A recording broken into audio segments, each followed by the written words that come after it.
As Dr. Leahy pointed out, this is a very special Veterans Day.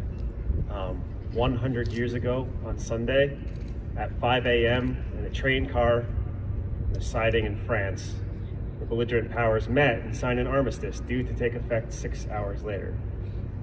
And now you'd think that with just 6 hours left in the war, the fighting would stop.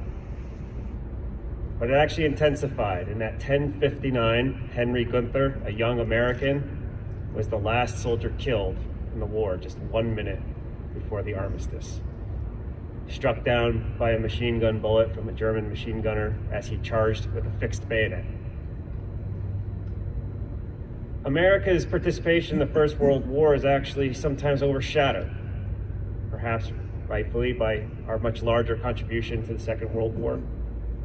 But as Dr. Leahy pointed out, from 1919 until 1954, Veterans Day was actually called Armistice Day. The armistice which ended the war was what this holiday was meant to commemorate. And when Congress changed the name to Veterans Day in 1954, I think they inadvertently severed that tie and severed that memory that Americans had of that war.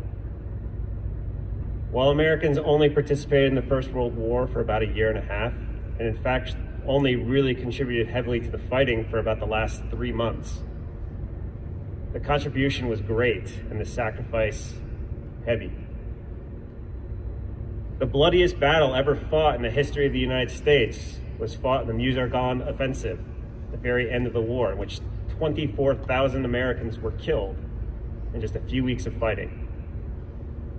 That battle helped break through the German line and actually helped bring them to the table to end the war.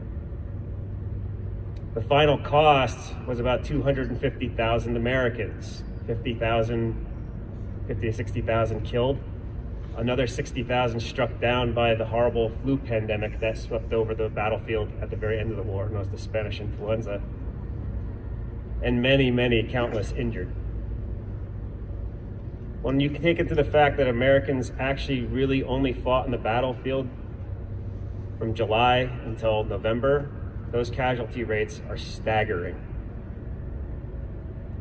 But in the end, they contributed to ending this horrific war. And when America entered the war in April of 1917, they did so in a way that changed the entire course of not just that struggle, but the eventual peace that was to come from it. Woodrow Wilson, upon entering the war, refused to allow the United States to be tied to any belligerent power, allied or enemy.